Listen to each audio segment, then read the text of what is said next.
Welcome to Travel Time Stories with Shannon. I'm Shannon, your host from Texas, and I want to thank you for being here with me today. If you're new here, this is the podcast where I share real stories, the good, the messy, and everything in between. Some weeks I'll bring you along on my travel adventures, the shenanigans, and the lessons I've learned along the way. Other weeks, I'll dive into my personal life story, adoption, trauma, healing, and transformation, along with everything in the middle. Because for me, travel and life are deeply connected. Both shape us, both change us, and both leave us with memories that last a lifetime. Today's episode is one that touches all of us, no matter where you've been or where you're going. First loves. I bet you remember yours. Maybe that memory makes you smile, maybe it makes you cringe, or maybe even after all these years, it still stirs up a little ache inside. First loves don't just stay in the past. They leave fingerprints on your hearts, shaping who we are and how we see love in the future. So grab your favorite beverage, settle in, and let's talk about first loves and the lasting lessons they leave behind. When I think back to my first love, I'm instantly transported to that season of life, the age where everything felt so big, so dramatic, and so final, where one smile from the right person could make your entire week, and one argument could feel like the end of the world. I was a teenager, 16 to be exact, living in a small country town when I met my first love.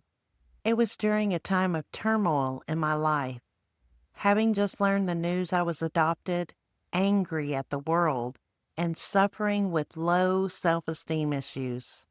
For me, my first love wasn't just about the boy. It was about the timing. I was still trying to figure out who I was, already carrying the weight of childhood struggles, and here comes this new emotion, this new connection that made me feel seen. Carl. Even now, saying his name stirs something in me. He looked like he'd stepped straight out of a movie, tall, with dark hair that was a little long in the back, a body cut like it had been carved, and always in his black leather biker jacket. He was 3 years older than me, with that bad boy image that drew everyone's attention. But here's the thing, underneath it all, he wasn't what he looked like. He was kind, he was steady, and for a while, he was my whole world. The way we met felt like fate. My best friend at the time, Tanya, was dating Johnny, who just happened to be Carl's best friend. I'd introduced Tanya to Johnny through another boy I had briefly gone out with, and even after that ended for me, their relationship only grew stronger. They were inseparable, and Johnny became a big brother to me. One night he introduced me to Carl. The sparks were immediate, love at first sight for me. And when Carl told me he liked me too, I couldn't believe it. Someone like him, this man who looked like every girl's dream, wanted me. From then on, the four of us, me, Carl, Tanya, and Johnny, spent as much time together as we could. My parents adored him. He lived farther away, but he'd make the drive to see me, or I'd tag along with Tanya to see Johnny. Tanya's parents were easygoing, and they even allowed co-ed sleepovers. So many nights we all stayed under the same roof. Those nights were everything. Youthful laughter, whispered secrets, and the giddy thrill of first love. I remember the excitement of hanging out, the phone calls that stretched late into the night, the way the smallest things felt like magic. Maybe you remember that too, that flutter in your stomach when you see their name pop up, or when you spot them across a crowded room. It was with Carl that I experienced true intimacy for the first time. Before him, I'd gone through what I call my hoe phase. Careless hookups, nothing meaningful, just chasing attention. But Carl was different. He taught me what it meant to make love, to feel wanted, to feel cherished, to feel truly connected. Those were the moments that made me feel like I mattered. For a girl who often felt invisible, that feeling was powerful. But like most first loves, mine didn't last forever. At that age, very few do.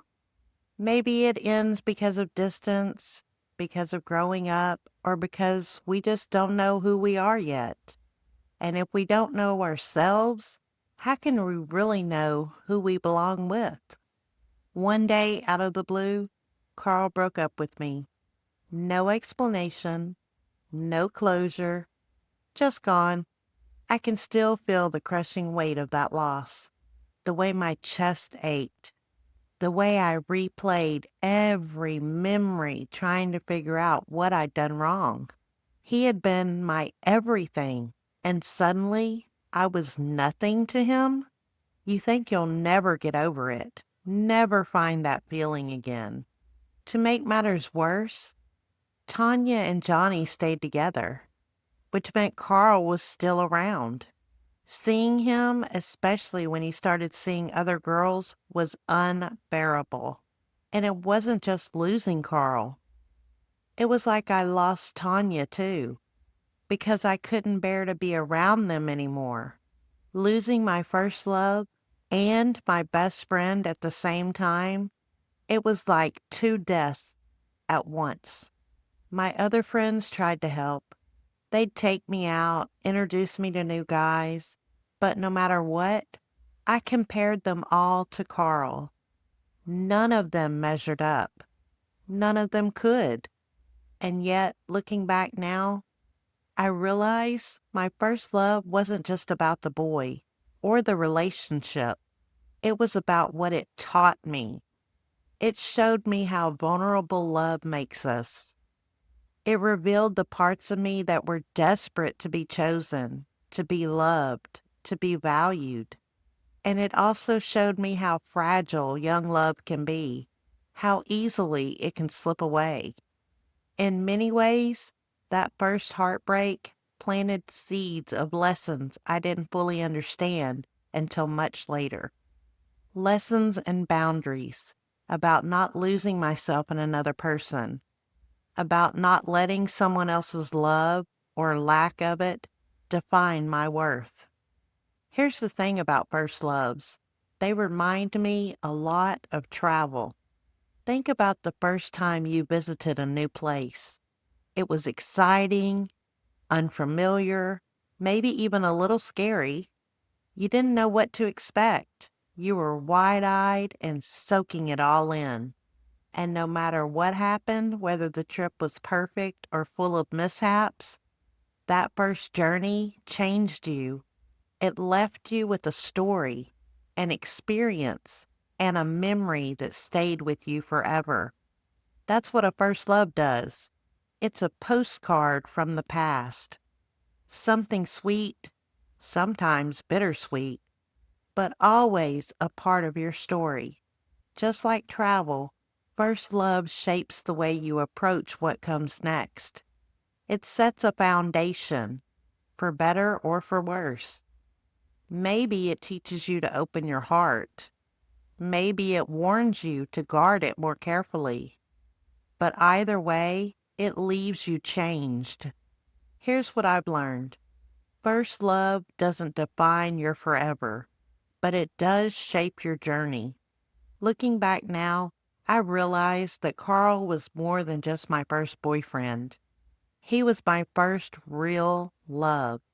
He opened me up to what love could feel like, but he also showed me the pain of heartbreak and how deeply it can cut. First loves don't always last, but they always leave a mark. They become part of the fabric of who we are, the way we give, the way we guard, the way we grow. And while losing Carl hurt deeply, It also taught me something important. Love is beautiful, but it's not always forever. And sometimes losing what you think you can't live without is the very thing that teaches you that you can. For me, it taught me both what love could feel like and what it couldn't sustain. It made me aware of the patterns I carried into later relationships. It showed me where I needed healing. And it also reminded me that while love is powerful, the most important relationship we ever have is the one with ourselves. If your first love memory still carries pain, I want you to hear this. You don't have to erase it to heal. You can honor the version of yourself who lived it, who felt it, and who learned from it. You can acknowledge the heartbreak and the lesson, and you can let it be one chapter of your story without letting it define the whole book. So what about you? Do you remember your first love?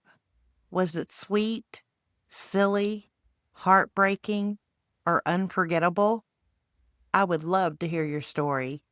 Leave me a comment, send me an email at lampkintravel@gmail.com, or even share it on social media and tag me. Who knows? I might share it in a future episode of Ask Shannon. Because here's the truth.